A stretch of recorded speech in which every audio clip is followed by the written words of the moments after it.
And good morning, everyone. I'm Chandra Seaton, past national officer and previous Tech Talk host.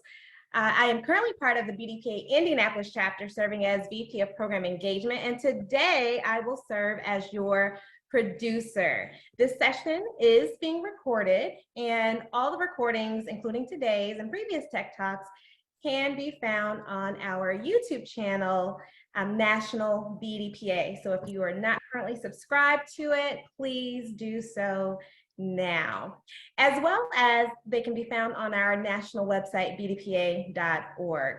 And one last reminder before I kick it back over to Lynette, please, if you have not registered for the 45th National BDPA Technology Conference and Career Fair, please take a moment and do that today. You can get registered at conference.bdpa.org. Again, that's conference.bdpa.org. Get registered. You do not want to miss out. All right, so now let me turn it back over to you. All right, so welcome everybody. Once again, my name is Lynette McNeely. I'm Vice President of the BDPA Milwaukee chapter. If you want to learn more about our chapter, we welcome you to go online at www.bdpamke.org and check out the wonderful things that we're doing here in Milwaukee. Today, we have the great privilege and pleasure to bring in one of our very own resident experts, Mr. Ted Jordan. Good morning, Ted. Good morning. How's y'all doing? We're doing great, and I'm so grateful that you were able to meet with us today, particularly because this is an opportunity for us as the community of Blacks in Tech to talk about a hot topic, cybersecurity. It seems to be the thing that a lot of people are talking about, whether it's in your corporate walls or even within the community and your community groups, data protection issues. Why is this topic so popular today? Good question. And the answer is, it's we love computers. We're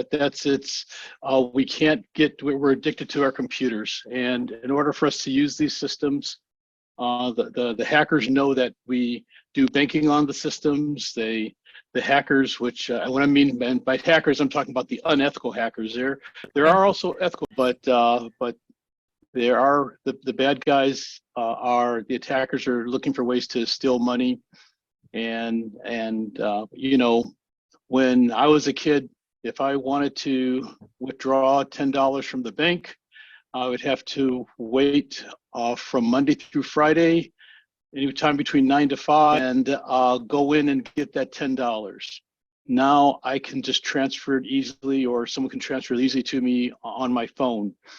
But that does leave an opportunity for hackers to grab that income as well. So okay, well, let's step back a little bit. So you seem to know a lot about how not only computers work, but also the evolution of how we came to the use of computers in the day-to-day life today, right? Yep. Can you give us a little bit about your background? So how did this Ted guy get started? Where are you from? Who are your people? How did you get into tech, and what was the evolution of your, learning and development in that space? Sure.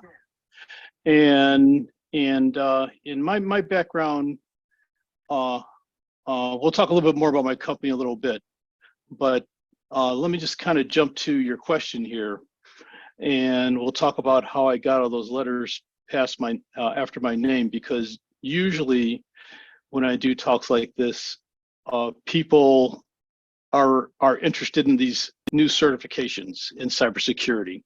And I would be curious if, in fact, if in the chat, before I go too far down this road, is this something that people are interested in? Is this something that you're looking at? Are certifications important to you? Are there certifications that you've already obtained, and which ones have you obtained? All right, we see the chat working here. Yeah, excellent. 2-year accelerator with A+ going to CISSP. Oh, wow. Good question, Brandon. I'll get to that later. Yes. Yeah, definitely the world today, and I get that question a lot. Should I get my bachelor's or master's degree, or should I get certs? And my answer is yes. And I know that, people want to choose one or the other, but I'm finding that in general, I remember when I was coming up in the computer age, it was always one thing against the other. It started with calculators. Do you want TI or HP? And then it went to computers. Do you want Microsoft or Macintosh? And now it's at smartphones. Do you want Apple or Samsung or Android? And what I'm finding is my answer is, is the same. You want everything. You really need to know everything. If you look at these job postings, they're looking for bachelor's and certifications. They're looking for master's and certifications. And they're looking for specific certifications. I think some of you would agree with me that the CISSP is the best. Brandon kind of mentions it there, going from A+ to CISSP. CISSP would be considered the best certification out there. I think most of you would agree. But I had a friend that applied for a job as the CISSP. They said they want a Security Plus. He says, well, since I got the CISSP, that's the best one. It shouldn't matter. It mattered. I was surprised. It's got to be Security Plus. Some people, that's just, wow. And so and since I train on these certifications, I have to get certified in all of these. All of them, right? Yeah, that's why I have all these letters behind my name. And I don't want to segue too much off your questions, but this is why I've become an exam coach, because I run into a lot of students that have failed exams 2 times, 3 times.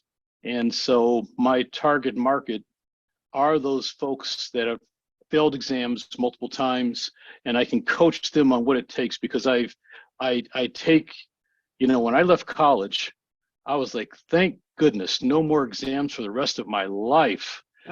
And now I take but unfortunately with my career, I take about 10 exams a year. And I just took the forensics exam to be a certified forensics investigator. I need to update the slide. Anyway,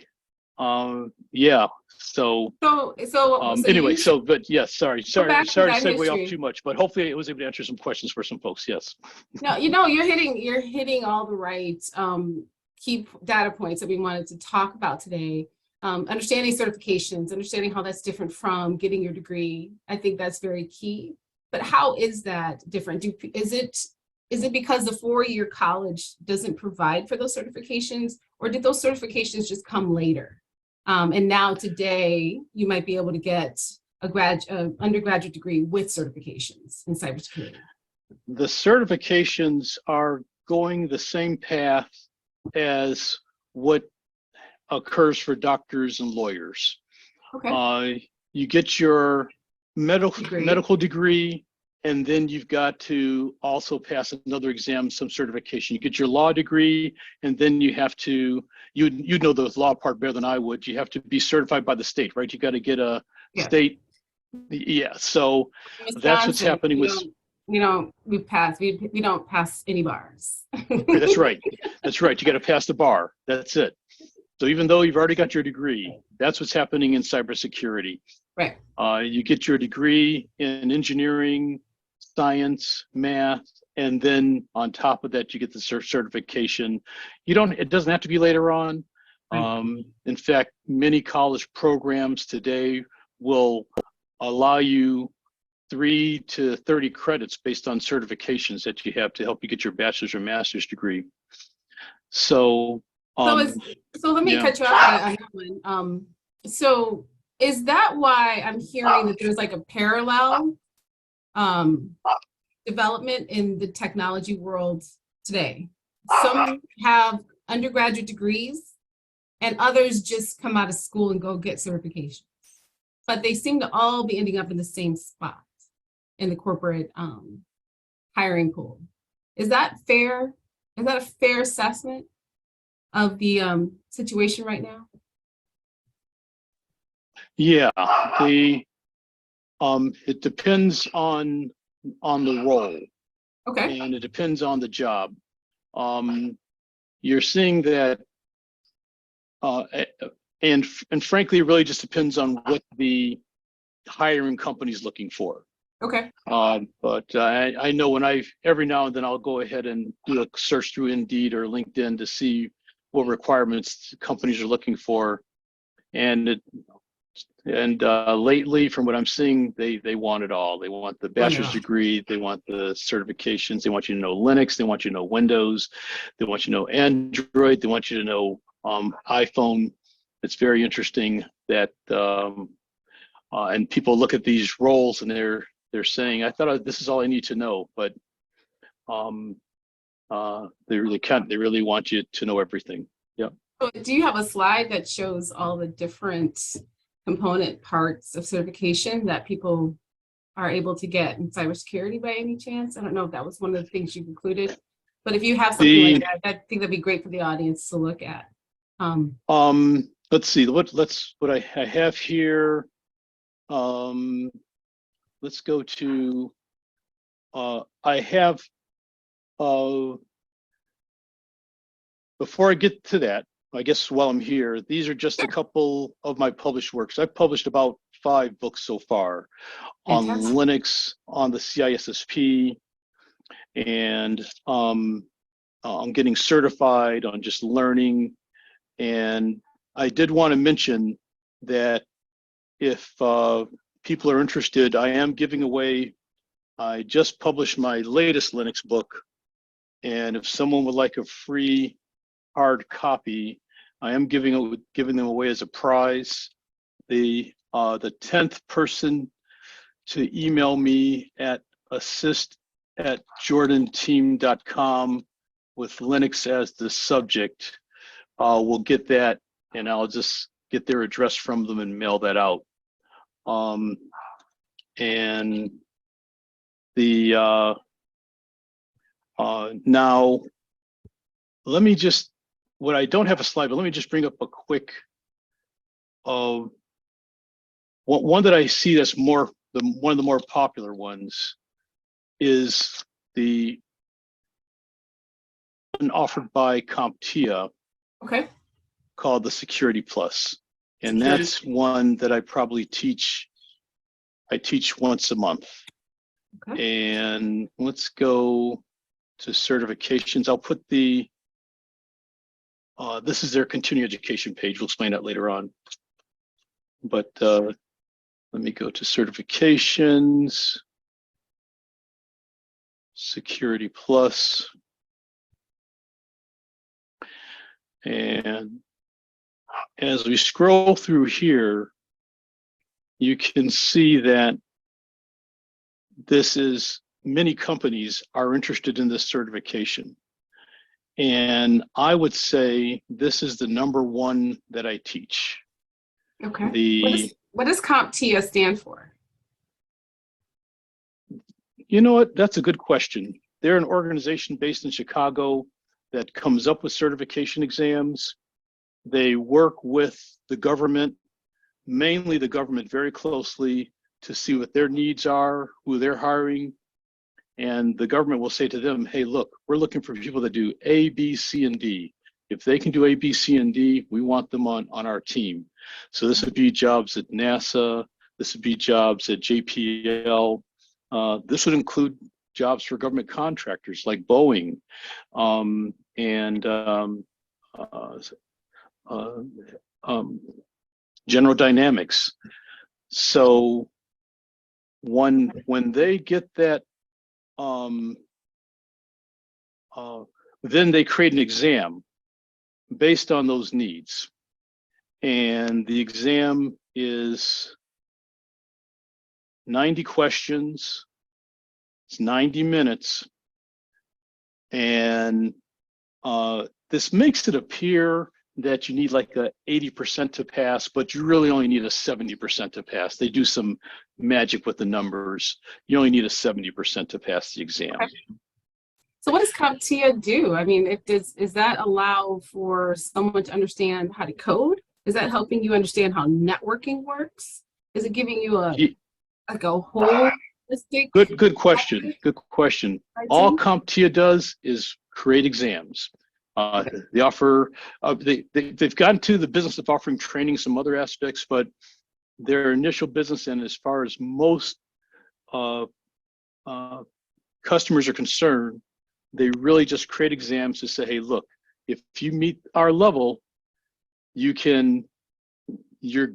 classified as a solid cybersecurity expert. Similar to, I'm not sure who creates the bar exam for lawyers, but this would be, that's really their sole purpose, is really to create exams. That's their, I shouldn't say their sole purpose, but their primary purpose today. And they're recognized in the industry as a reliable source for certification. Exactly right. Computer professionals. Yep. Okay. Yep. Because they work with the government, because they work with the government to find out these requirements.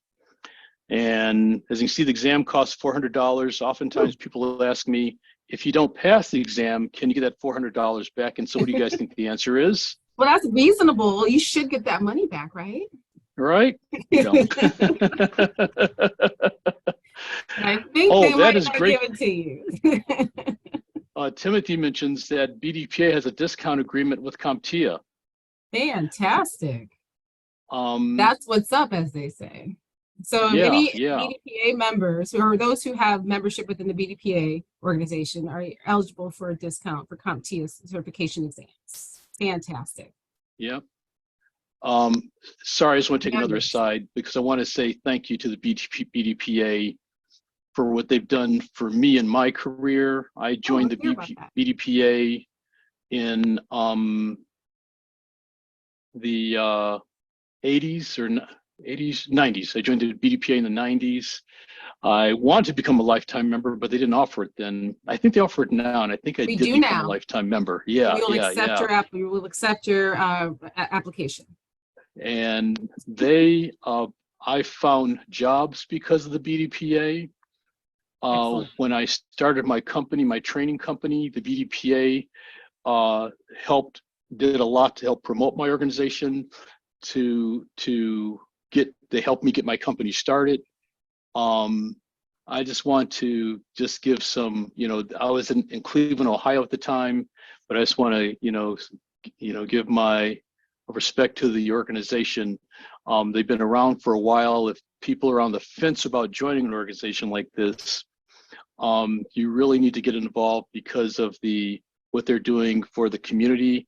Working with kids with the computer competition is probably, there might be some argument, but I think that's the primo service that they offer, really getting kids prepared for careers in computers.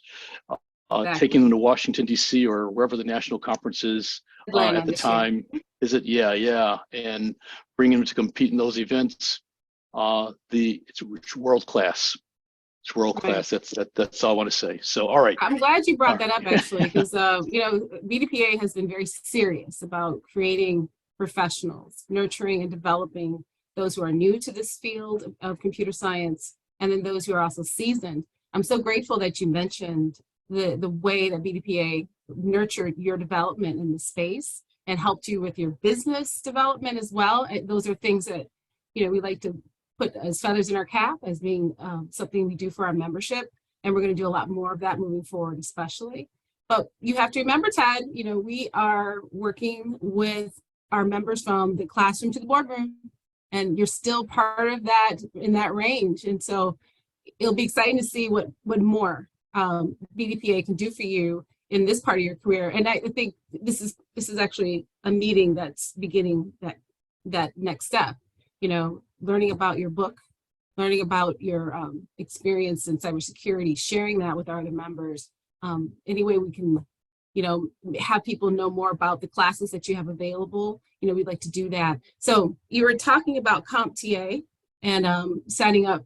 How does your book help individuals pass those exams? Do you have a process that you find is working with individuals that you help as a coach in cybersecurity?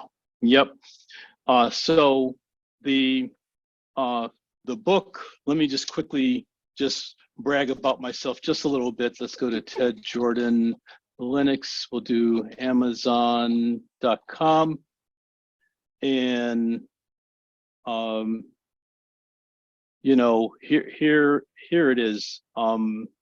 The 484 ratings, and you can just kind of look through those to see how what I do. I've gotten the certification, and what I've done in creating the book is taken those high points that I know, hey, look, these are, we have the set of requirements for the exam that we get from CompTIA. The book covers all those, but I really also give some exam tips inside the book on what they really should see in the exam, see what they'll see on that exam. Okay. By reading this book, it really helps people get prepared and pass an exam. Their examples, their hands-on projects, there's building a virtual machine so that you can try those projects. There are even some videos that go with it to show you how the projects work. And I just came out, the next version is 005. That one's just came out a month ago. The book just released a month ago. Okay. And we did the same. We just saw on this last one that we follow the same philosophy, and we've got some great reviews, some great responses. So tell me about this book and how it might relate back to cybersecurity. Is this a published piece of work that would help individuals know more about cybersecurity and the cybersecurity space? Because I do remember when I was doing this work, Linux came up a lot. Because of the way that operating system functions and how it's different from Microsoft or Apple to some extent, right? So can you explain why Linux in cybersecurity? Definitely. And what you're seeing, especially on the Security Plus and the CISSP exam, they're bringing in more and more Linux questions. Okay. One of those tools is a tool called SSH. It's available on Windows now as well. SSH is known as Secure Shell. And what I'm looking for over here is a distribution called Kali, which is a version of Linux for, here it is, version of Linux for cybersecurity and forensics. And the book shows you how to use Kali. I cover how to use Kali in cybersecurity and the points that are important for the Security Plus exam and the CISSP exam. And so I'd like to ask the audience, how many of you have used SSH, are using that in your jobs and your careers, and why are you using it, if you are? I know the issue of SSH came up with my website on GoDaddy. They said that I had to pay extra if I wanted. Oh. All right. So some have, some haven't. Yeah. So what is this SSH you speak of? Yeah. Stands for Secure Shell. And what they ask you about on the exams, number one, do you know how to use it? Good. Niche missions here. For remote development, and the key part behind SSH, okay, good. Xavier's using it for Google Cloud Services. The key part is that it encrypts your conversation. If there's a hacker listening in, monitoring the conversation, all they're going to see is garble. And that's really important, especially if you're doing monetary transactions, if you're doing financial transactions or financial records, if you're sending over blueprints or any important IP, IP meaning intellectual property. Thank you. Intellectual property, not internet protocol. Thank you. Yeah, right. Intellectual property going across. You want to keep that private. You want to make sure those conversations are encrypted. And so we cover that heavily. Also, if you ever saw the TV show that came out a few years ago called Mr. Robot, and that's a show heavily digs deep heavily into cybersecurity, and they're using Kali Linux on the show. Wow. And every episode, I'm sitting down with my book and my pen, and I'm taking notes because the commands that they're writing and using there are real Linux commands. I was like, oh, that works. Wow. So yeah, is it fair to say that Linux is at the forefront of some of the cybersecurity protection or secure protocol development? And why Yes. is it not Microsoft operating systems or any other operating systems that are taking that kind of lead? Sure. And then Microsoft has definitely been brought more into the area as well. But by default with Kali, you'll get tools like Nmap, that stands for Network Mapper. Okay. Hackers, unethical hackers and ethical hackers use Nmap to target banks, to target hospitals for ransomware attacks. And so because the bad guys are targeting those hospitals with using tools like Nmap, well, the good guys have to learn how to use these tools too. And that's what we teach in classes like the Certified Ethical Hacker class. Okay. We teach you what all the tips and tricks that the bad guys use. But we also teach one important difference, well, two important differences. Number one is you need to get management approval first before you start, so don't just start hacking target.com or your local hospital and say, hey, look, I just want to show you have these vulnerabilities. Yeah, that's called computer fraud crimes. Yes, it's that's federal right. and state. It's really fun, actually. Even though you're trying to do it for good, you can't. You're right. No. You can't do it. Yeah. So get permission first, and then the second point that's important for the ethical hacker is you're not going to do harm. You're going to do your best to do no harm.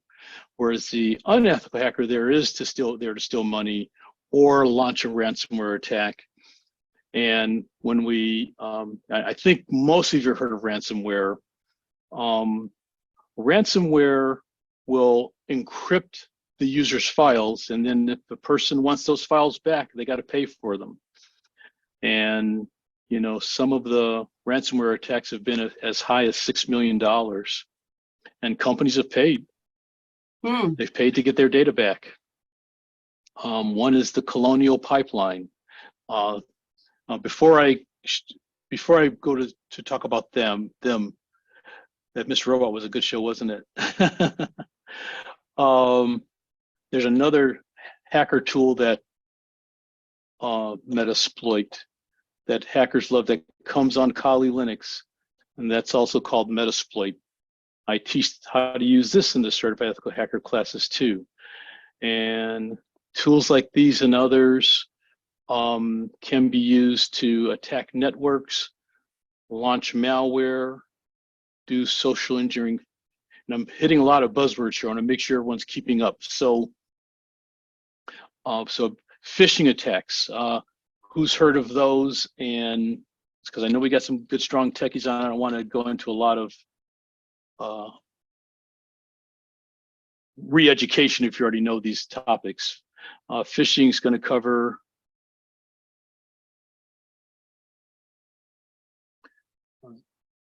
these are kind of emails that you get commonly. I get commonly.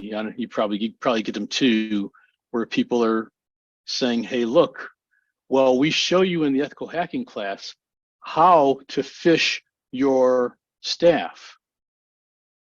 Now, why would you want to phish your staff? Why would you want to launch attacks against your own team?" Right. Get some smart people here.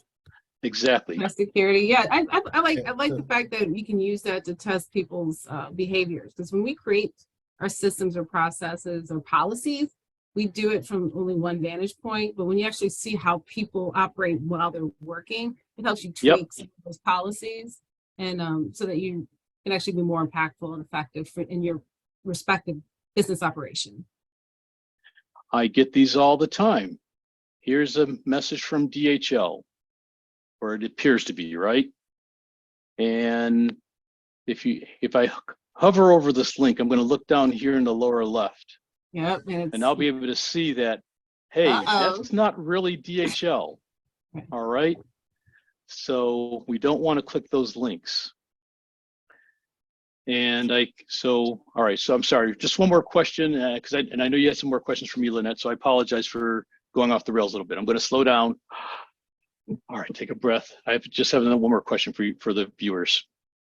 If the Chief Information Security Officer, I wanted to get your thoughts on this. This was in a CISO magazine, Chief Information Security Officer magazine recently. If the Chief Information Security Officer clicks on a phishing link, should they be fired? What do you think, BDPA? I've noticed, my first taste of cybersecurity came as working with the new CISO at a company to help them establish policies that were legally in alignment with the organization. And when I was doing all this research, I found that, looked at other CISOs and other, companies, and that seemed to be a very tenuous leadership role. That was one vice president position that had a direct termination, process in any event of mistakes. Unlike, the VP of marketing or the VP of, risk and operations, they can make mistakes and it is what it is. But the CISO role was a lot different. Yep. So what do we think? It's The like Uber CISO was fired. Okay. the algebra is very simple. Like CISO, make mistake, fire. Yeah. I mean, I guess it would just depend, I think, on the level. If it was a really good fish, I might, maybe there's some that are really good. It's called business email compromise, and they even had the bank look at the email before they sent the $20,000 to the executive that they thought was from him, and it wasn't really from him. This is one more scam that is happening to companies, called the refund scam. It starts off very innocently. Here says, I've been a valued McAfee subscriber and I use McAfee. Okay. And it's time to renew it, $419. But I know I didn't pay for that package. My only package mine's supposed to be free. So they're saying, all right, well, it looks like there's a problem. Maybe I better call this helpline to get my money back. And so this is called the refund scam. Oh. And what you do is you call them and you say, hey, look, this money was accidentally taken out. And they say, okay, we're here to help you. The hacker says, we're here to help you. We're going to refund your money. And then what they do is they accidentally give you too much money back. They tell this whole story as to why you have to send it back. They make up this whole story as to why you got to send it back with by using gift cards or send cash in the mail. And I'll try to find the video for you on that one that explains it. But what's really important about it and what the BDPA teaches is, especially with their kids, the BDPA teaches how to do software development. Software security is the next level, and these guys do a little software trick to make it look like the money's in your bank account. Right. So, yeah, hopefully no one makes that phone call, but this is lots of folks are being hit by this. I'll bring the video up later on. Wow. So you're talking about a lot of different aspects of cybersecurity, and it seems that there's a lot of different component parts to it. Is that fair to say? We're looking at generally defending computers and servers and mobile devices, but then there's also the issue of data protection, risk. So when we say cybersecurity, we are talking about it from a tech perspective, not those other components. Is that right? Or have you worked in some of the other, or what other components have you worked in? That's a good question, because when you take the Security Plus certification and the CISSP certification and a couple of others, they do get into some other areas of security, like door locks, like fences, like parking lots, how cars should be parked in a parking lot, and how to handle a fire, a computer fire. Okay. So yeah, it's interesting. Yeah, I thought this too when I got into this world, that it was just computer security, but it even gets to physical security. How do we handle turnstiles, man traps, which are tools that you may have seen at a bank. When you go into some banks these days, there's a entry door that you go into a door and it locks you inside of a room first before you can open the second door. Ooh. Well, that's called a man trap. And we definitely cover those concepts as well. Yep. Wow. So you start off with the networking aspect of it, the data protection, identity access management, all that stuff gets part of cybersecurity training and conversation for TI. Yep. So the SSLP covers software. Okay, so then there's different parts. But you don't necessarily get certified in man trapping, do you? That's not okay. No. Yeah, don't put that out there, Ted. Right. But it's interesting, so, on that CSSLP exam, there was a man trap question on there. Yep. Yeah. Oh, okay. So Which is just one. Okay. Excellent. So we've heard some of your background. We've looked at some of the explanations of cybersecurity in the current state. Do you have any recommended links that we can include in the chat today if people want to get some additional information about cybersecurity, or at least some of the things that you've been talking about today? I just want to remind you to put those links in the chat so people can have it. Yeah. Good. Thank you. More in. Yep. Now, did you talk about your Jordan team learning? Did you have any additional information about that organization and how people who are looking to get more involved in cybersecurity can maybe find a website that will guide them in the right direction, or point them in the right direction? Sure. If viewers visit my YouTube channel, and if you go to jordanteam.com, that takes you right to my YouTube channel. And there I've got practice questions for the Linux Plus and some of the other cybersecurity exams I offer. And what I do there is I show the questions and I explain why the answer is the answer as well.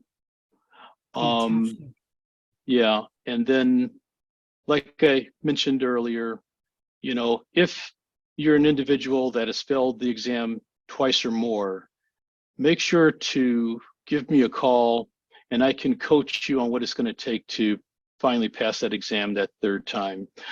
There are a lot of different techniques that I've learned about and that I can help you use to pass the exam. So, yeah. Fantastic. So let me shift a little bit. We have about 15 more minutes left on the talk today, and we welcome anyone who has questions. Please make sure you enter them into the chat, and we will reserve some time for individuals to come off mic and actually ask Mr. Jordan questions directly. But the last few minutes of our conversation, I did want to talk about Blacks in cybersecurity.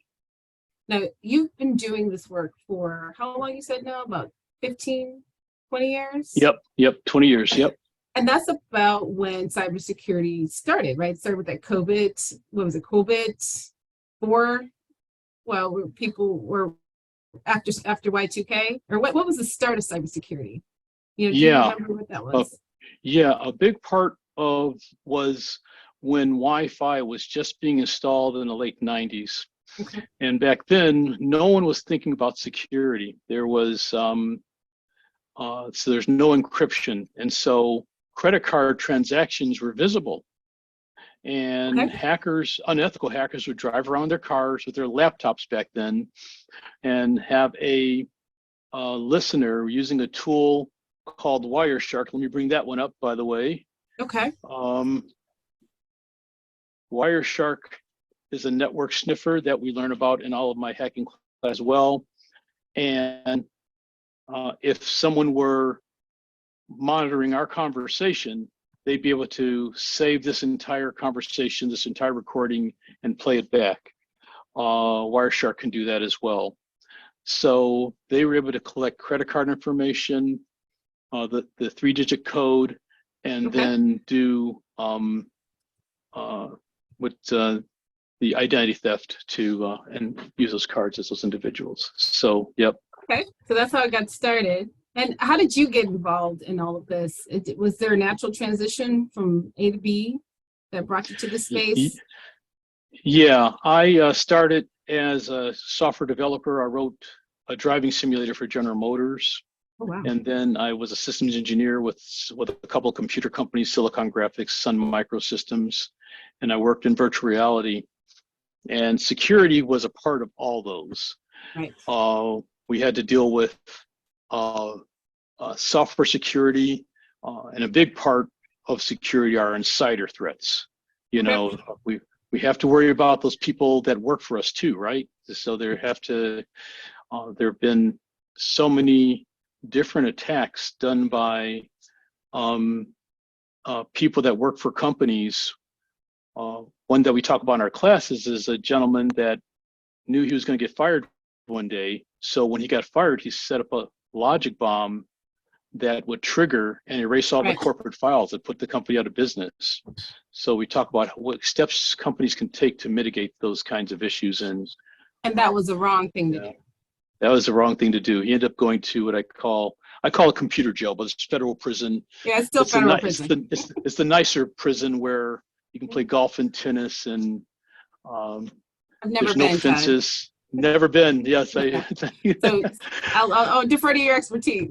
Yeah. But no, but so you got started with all that. You transitioned into the cybersecurity. Did you find that were there a lot of other African Americans that were in that same space? Have that same number stayed involved over the years? Has there been a dwindling? What is this space for the African American technology professional? For African Americans, I see this growing, and I see more and more African Americans getting involved every day. More and more sitting in my classes. More and more getting those certifications, and they're getting hands-on. They're getting the networks. They understand computers. Fortunately, now most everyone has a computer in their hands because they have a smartphone, and so we're learning the basics about, what's on my phone. Well, it's the same lesson, but it's magnified when you work for a corporation. Do you feel that that your voice is a contribution, a necessary contribution, so that this space, cybersecurity, can be more complete? Have you seen that, how you've provided some value in this space as someone who's African American? Definitely. In meetings and board meetings, my voice is heard, and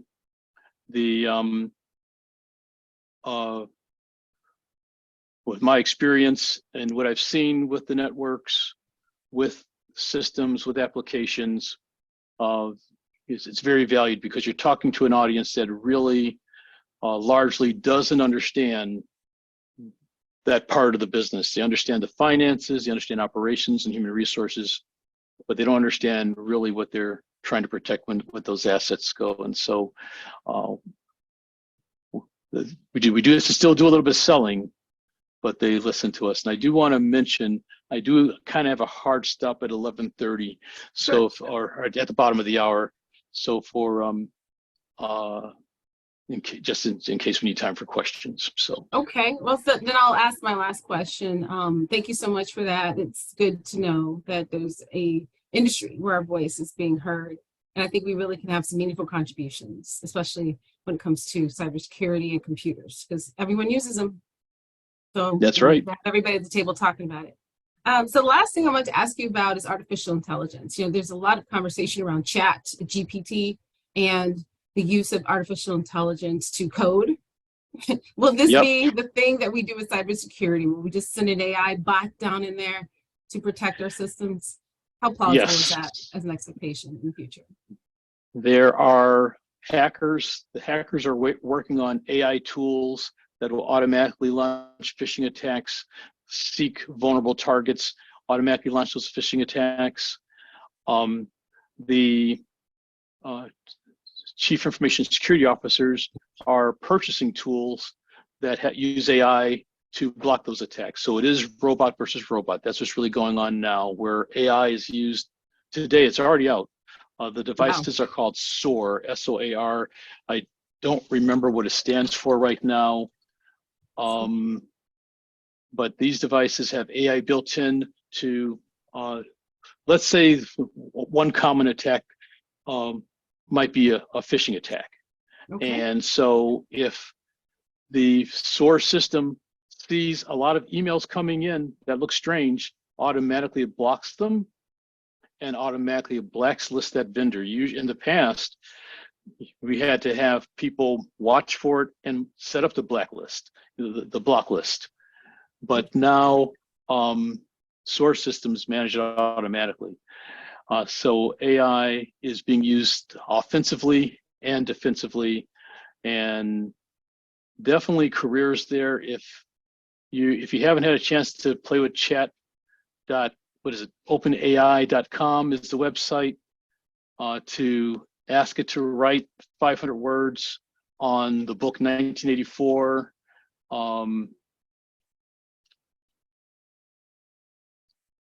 .com is their website for ChatGPT. Okay. And then Google has a site, bard.google.com, if you want to try their version of AI. Theirs is, I was going to say a little better, but really they each have their advantages, and I play with them both every day. I remember telling a friend of mine, and I said to her, she was like, saying, I got to make this breakfast short because I gotta do this for this class and that, and got to put this together. And I said, oh, let me bring up ChatGPT. And what program are we trying to put together? A program for kids to do ABC. Had her put it in. She's like, oh, you saved my life. Wow. Now I've got time to enjoy breakfast. Wow. Yeah, that's going to be a lot of people's stories, and it'll be interesting to see how that translates out. So I guess is it fair to say the rule of thumb is to be on top of it, learn as much as you can about these AI tools, start incorporating them into your day-to-day and see how they can be impactful, and just stay ahead of it. There are some new AI certifications that are just being released. I haven't had a chance to look into them yet, but they're just being released. It's going to be important to be aware of those. I would say that if you're, it's not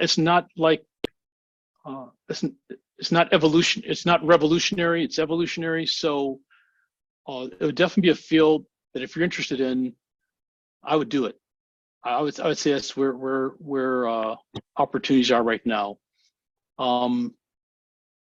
They're not going to change. You know, a friend asked me, I always get asked this every class, how long is cybersecurity going to last? Is it going to be a 20-year career? I get this asked all the time, and I tell them,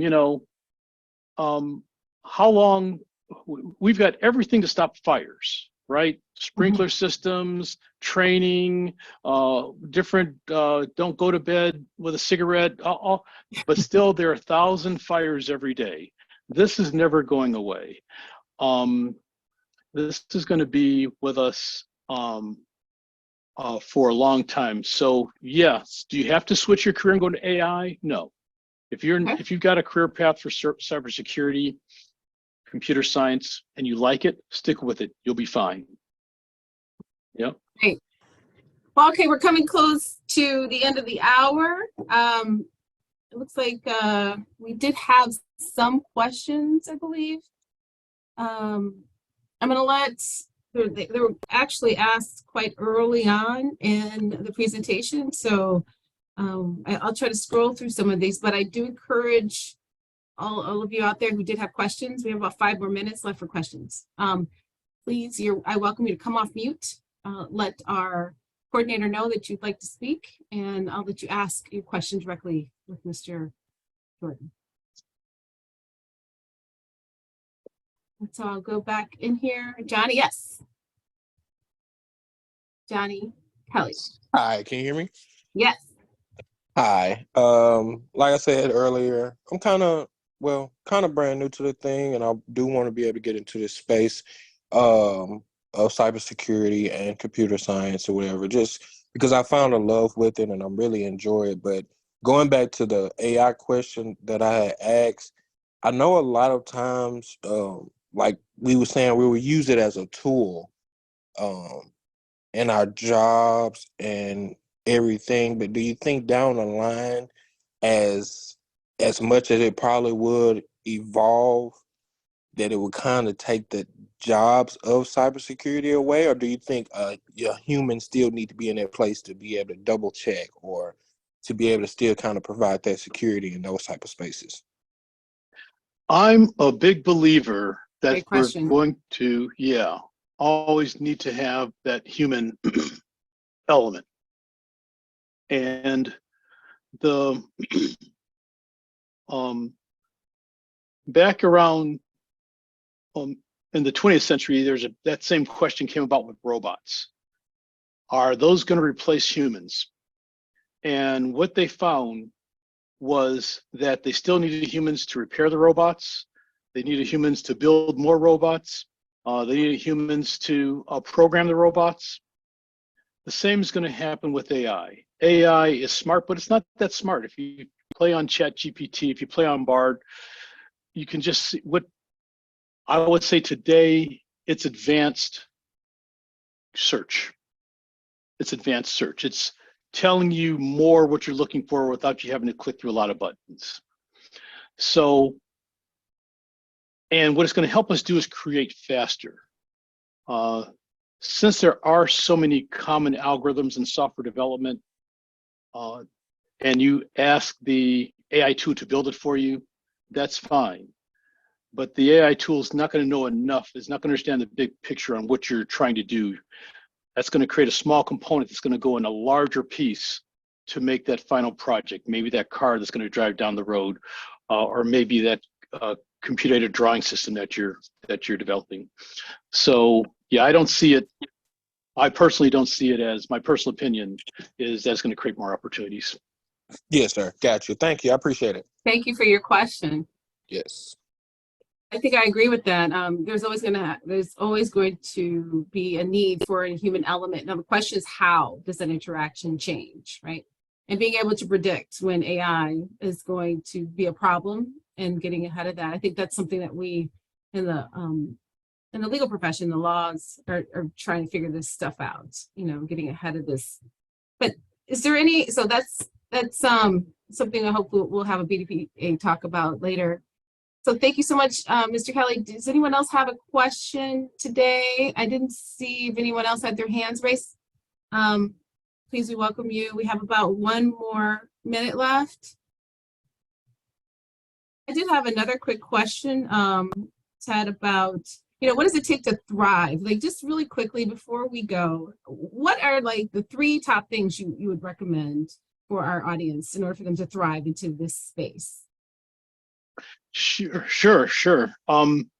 The definitely what helped me was having a good math foundation.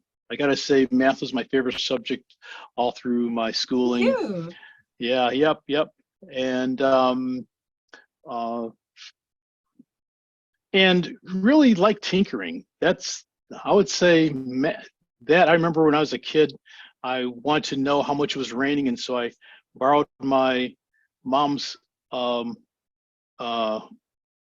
measuring cup, and I went outside, and it rained, and it rained an inch, and the news person reported it rained an inch and a quarter. And I was like, nope, it only rained You an were inch. ahead of the game.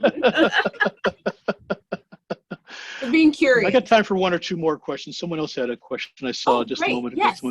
Thank you so much. Let's get that in. All right, go ahead and ask your question, Mr. Jordan.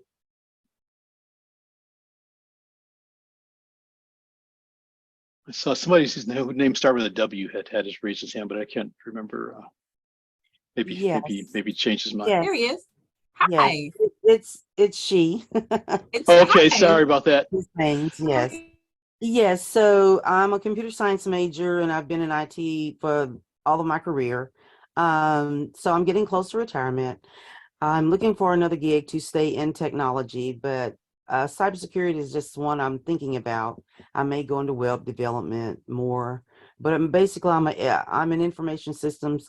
I'm an SQL programmer, and I do SQL all day in the education field. But so how would I get started in cybersecurity if I decide to go into that area of technology once I retire? That's a good question. Are you because you may remember back in 1998, 1999, they were rehiring people to do COBOL to help resolve the Y2K issue. Yep, that's how I got a job. Yes. Yep. I love COBOL. Yes. Yep. We're running to that issue again. Because a lot of those older systems were built before the internet. And so when they plug them to the internet, they're getting attacked. So if you know COBOL, they're definitely looking for, I know, right? We thought these computer languages were dead. Oh, I thought you were kidding. Companies, they really want COBOL programmers? Yes, they want COBOL programmers. I was surprised. I know COBOL. I love COBOL. Yep. So, and then if you teach, I don't know if you teach as well, but I'm not hiring, but the companies I work for, I'd be happy to pass your resume over to many of the companies I work with that I contract with, and we're looking for instructors as well, where your background would be appreciated. No, I don't teach. I teach administrators who want to learn the software. I'm in the information systems part of the district, so no, I'm not in the classroom. I've never been a teacher, just information systems, computer. My degree is in computer science, so I'm just computer nerd. That's what I am. Okay, all right. And to Mr. Jordan's point too, Meter, if you have experience training other people that you work with, yes, I do. Those would be transitional skills to train others in the environment and the community who want to learn COBOL and some of the SQL work that you're doing in the interest of how those two components apply to cybersecurity. Is that a fair extension of what you were saying, Mr. Jordan? Yes, that's very helpful. Yes, Yep. Yes, we train on the software. We have new principals and administrators that need to learn it. Yeah, we train, but we also behind the system. I design IBM Cognos reports that don't come with the software. We train on the software. Right. We do the master schedule for the campuses. So yeah, you could transition that over. So Rosemary says COBOL. What was that? COBOL SOC7. Is she making that stuff up? What is that? SOC 7. They were data exception errors. I knew that'd get her off of mute. You saw that? Well, thank you so much. We're hitting the top of the hour, 1:33. This was a great conversation. I pray that we are able to touch bases with you again. I will welcome you to join us at the upcoming conference, the BDPA National Conference, BDPA Con 2023. And I am stalling so I can get this the date together, the date perfectly for you, but we're going to have BDPA Con 23, August 17th through August 19th, 2023. It'll be in Atlanta. We encourage you to join us, Mr. Jordan, and I encourage everyone on this call today and anyone who listens to the recording of this to come on down to Atlanta, be a part of something greater than yourself. BDPA is about building you and your career and having you connect with others in a positive, giving way from the classroom to the boardroom. Thank you so much for everyone who joined us today. I'll call back our coordinator to see if there's any final words that she'd like to partake as we close out today's session. But thank you everyone who joined us. Thank you, Ted. You're amazing. Continue to be amazing. Don't stop. You're amazing. Thank you so much. Really great questions. Thank you. Great preparation. This has been awesome. I really enjoyed being here. Great. We'd love to have you back. Wonderful. No additional parting words. Great job. You closed it out very well. Thank you all for joining. Have a great Friday and a great week.